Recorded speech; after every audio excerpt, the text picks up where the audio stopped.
Olá, ouvinte! Seja bem-vindo ao podcast do professor Leonardo Campos sobre gestão de tempo. Eu sou Ronaldo Anunciação e vou acompanhá-los nessa jornada de aprendizagem não apenas para trabalho e estudos, mas também para a vida pessoal. Preparados?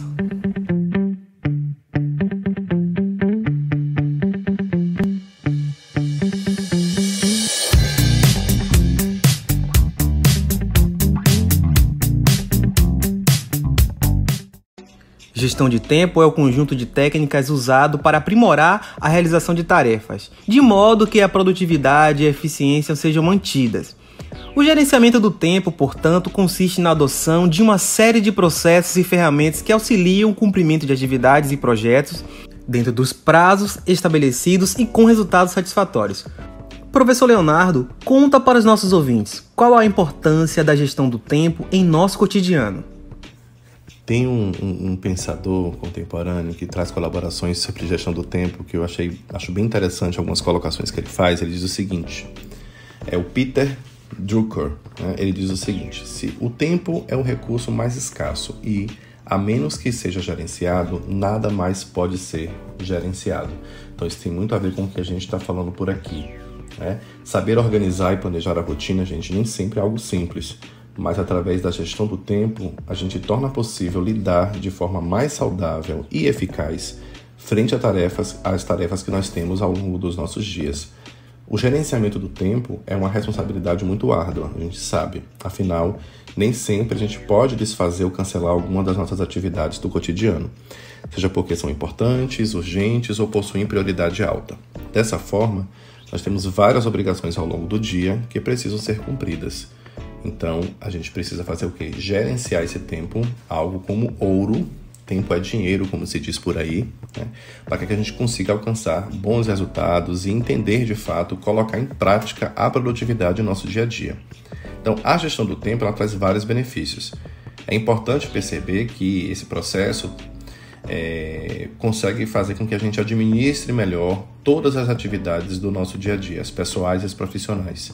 O primeiro grande benefício da gestão do tempo é a otimização do tempo e uma maior produtividade, onde ganhamos mais tempo entre as nossas tarefas e conseguimos entregar mais. Depois, o alcance de metas e objetivos de forma mais rápida e eficiente. Por quê?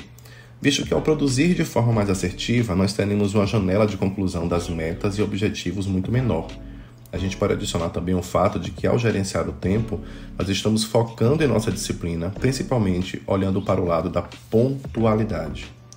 Outro benefício que a gente pode listar no gerenciamento do tempo é que nós passamos a ter informações mais assertivas sobre os andamentos das nossas demandas em tudo que a gente está trabalhando, ganhando tempo, e alcançando melhor, interligando os nossos objetivos. Além disso, temos um maior equilíbrio entre a nossa vida pessoal e a nossa vida profissional, devido ao fato de que muitas vezes nós, no contexto capitalista contemporâneo, que a gente já sabe, nós extrapolamos nossas cargas horárias diárias pensando que estamos totalmente ocupados, mas a causa raiz disso muitas vezes é a falta de gerenciamento do tempo. Então, a gente precisa gerenciar o tempo com sabedoria, de forma organizada, para colher impactos positivos nos resultados daquilo que a gente espera. E na perspectiva pessoal, um ponto extremamente relevante é que evitamos picos de estresse, de ansiedade, além daquele impacto negativo no humor das pessoas que muitas vezes são causados pela falta de gerenciamento do tempo. O nosso tempo ele é escasso e precisamos saber como gerenciá-lo. Enquanto conversávamos aqui nos bastidores, o professor Leonardo afirmou que o planejamento é a primeira etapa neste processo. Sem ele, você corre o risco de assumir mais tarefas do que realmente consegue abraçar. Mas, por outro lado, quando se programa, tem mais chances de aumentar a sua produtividade e conquistar os resultados esperados. Por isso, reúna todas as atividades que precisam ser cumpridas.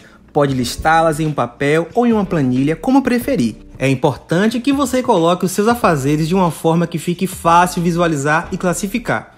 Professor, antes de listar as dicas para uma gestão de tempo eficiente, torna-se importante compreender melhor o conceito de produtividade. Comenta para os nossos ouvintes como você aborda esta temática neste projeto. Importante essa pergunta, Rony. A produtividade ela está relacionada à quantidade e qualidade das tarefas executadas em um determinado período e com os recursos que foram utilizados durante este processo de produção. A gente não pode confundir, no caso, produção, que é o simples ato de produzir algo, com produtividade, que tem a ver com o aumento dessa produção. Ser produtivo é ter controle da gestão do tempo. Para fazer o quê? Para otimizar a realização das tarefas da rotina de trabalho e entregar mais com menos esforço. Então, em linhas gerais, é saber estabelecer a prioridade das tarefas por ordem de urgência e não por ordem de complexidade. Ou seja, o conceito de produtividade ele está diretamente ligado à alta performance no trabalho. E também a gente pode trazer isso para a vida pessoal. O que isso vai significar? Ter a capacidade de criar um bom planejamento para realizar o maior número de atividades em menor tempo e com menos recursos, respeitando e até antecipando prazos. Uma coisa importante, a produtividade não é a produção em massa, nem trabalhar sem parar e extrapolar a carga horária. Não deve confundir isso aí não. Pelo contrário, é saber gerenciar o tempo que você tem disponível da melhor maneira possível. Então, assim, em primeiro lugar, a produtividade ela garante mais eficiência na realização das tarefas. Então, neste processo, as demandas são entregues com maior qualidade, maior quantidade e com menor tempo, o que impacta direto no alcance das metas e em sua qualidade de vida também. Além disso, ser produtivo implica na redução da utilização de outros recursos de produção, o que evita perdas e torna a organização mais consciente. Então é claro que tudo isso também faz com que os custos para a realização do trabalho sejam minimizados. Como resultado, a alta produtividade ela se torna um diferencial competitivo e falando de negócios, de ambientes corporativos, que é o foco de muita gente para esse podcast que nós estamos fazendo aqui de gestão do tempo, posiciona a empresa com destaque no mercado, garante a atração de talentos e a diminuição da rotatividade. Ao mesmo tempo, ser produtivo é um trampolim para o colaborador receber reconhecimento pelo seu bom desempenho, o que faz com que aumente sua motivação e comprometimento com as entregas. Agora, quando eu falo de produtividade, nesses processos, eu gosto também de trazer alguns fatores negativos e positivos que influenciam na produtividade. Então é importante se atentar a alguns fatores que podem influenciar a produtividade se a pessoa estiver na posição de um líder de equipe, de um líder até de uma equipe de trabalho, na produção de um TCC que seja em equipe também. A ausência de reconhecimento. Então a ausência de reconhecimento ela diminui a motivação das pessoas e, concomitantemente com essa ausência de reconhecimento, a gente tem baixa produção de qualidade. Falta de retorno, os chamados feedbacks. Então, a falta de feedback sobre a qualidade do trabalho desempenhado também é uma das maiores causas de desmotivação nos ambientes corporativos e nos processos também. Sempre que uma tarefa for finalizada, é relevante dar um rápido feedback sobre os pontos positivos e de melhoria. Dessa forma, o envolvido lá vai ter clareza do que precisa ser melhorado e saberá como se dedicar para que a próxima atividade seja executada com mais eficiência.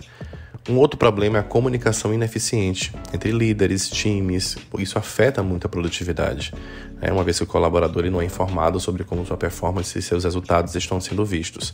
Sem dúvida, então, é indispensável que o gestor comunique com transparência suas expectativas, a importância do trabalho de cada pessoa para os objetivos organizacionais. Isso aqui serve para estudantes, para a nossa vida pessoal e profissional também, que é a questão das metas inalcançáveis. É muito desanimador você colocar metas que não sejam possíveis de alcançar, objetivos que não sejam atingíveis. Isso mina a produtividade e, consequentemente, traz a drástica falta de produtividade, de animação, E carência de infraestrutura para a produção. Então, a alta produtividade depende da infraestrutura geral, se for no ambiente empresarial. Depende também de um cenário, de um espaço para aquela pessoa que está fazendo uma produção intelectual, um artigo, um trabalho, num processo de estudos. Agora que já versamos sobre produtividade, vamos na lista de dicas que você trouxe para os nossos ouvintes. A primeira dica, Rony, é o planejamento. O primeiro passo, sem dúvida, é planejar. Sem planejamento, você corre o risco de assumir mais tarefas do que realmente consegue abraçar. né? Por isso, reúna todas as atividades que precisam ser cumpridas. Você pode deixar em um papel, em uma planilha, deixar online, deixar impresso no seu mural ou na sua agenda. É importante que coloque seus afazeres de uma forma que fique fácil de visualizar, classificar. Para ajudar, use cores, use símbolos.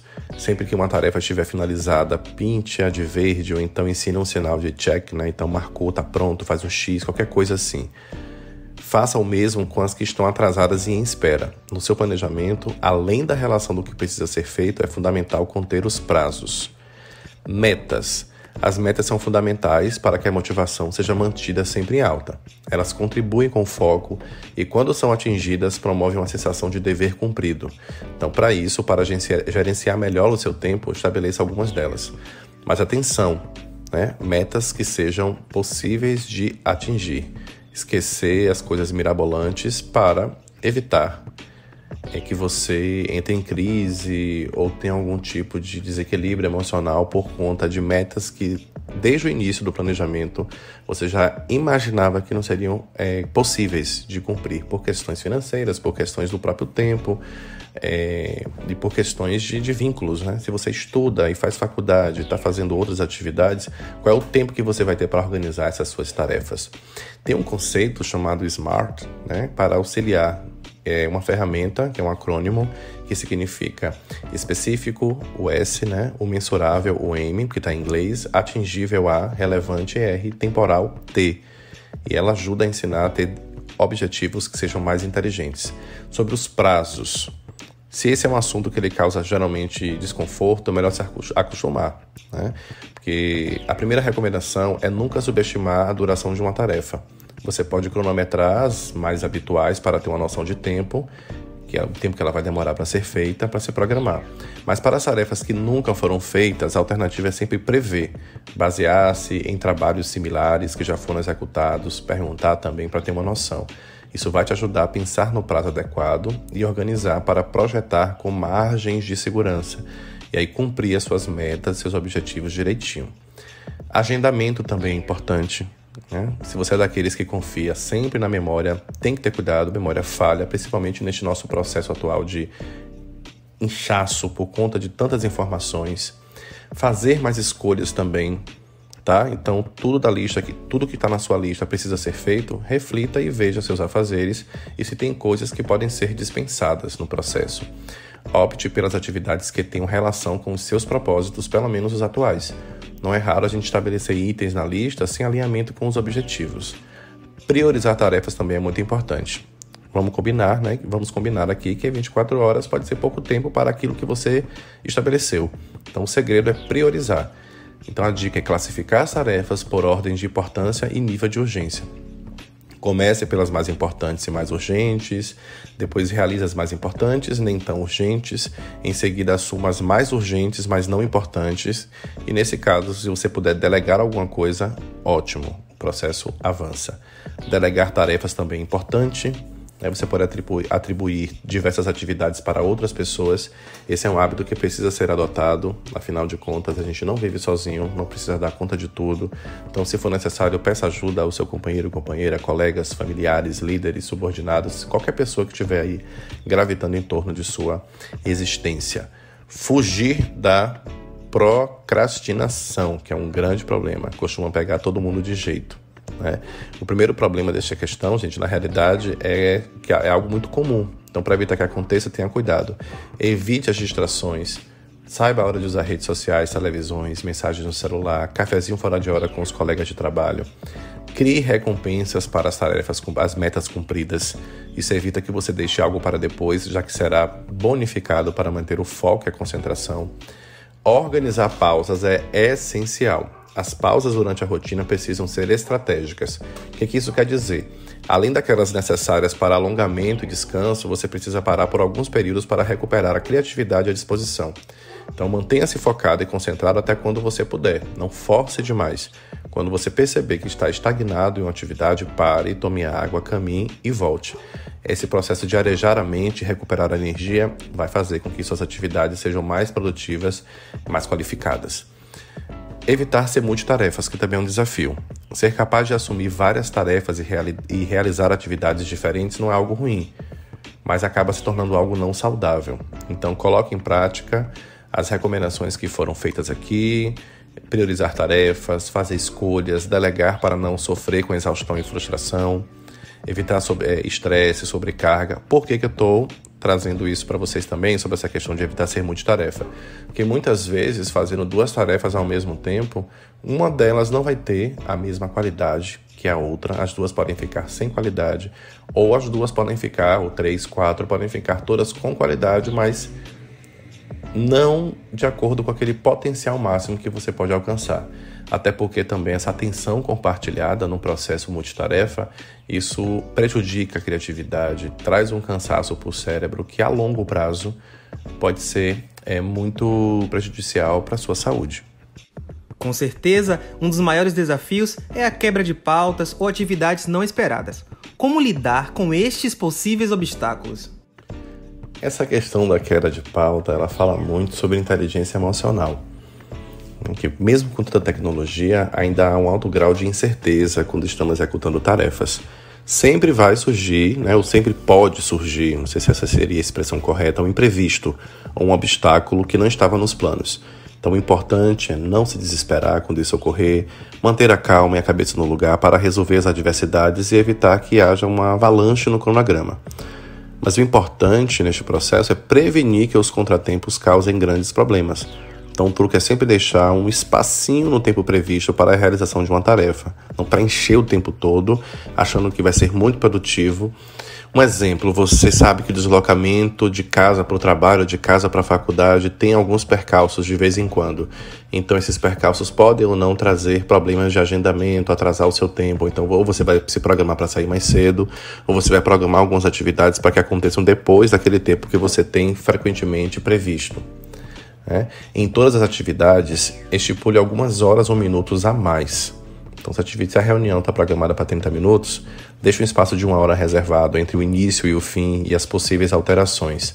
Além disso, procure levantar possíveis riscos neste processo. O que pode dar errado, o que pode demorar mais, deixar sempre um espacinho ali para que não haja esse tipo de situação que gera também um estresse físico, emocional muito grande.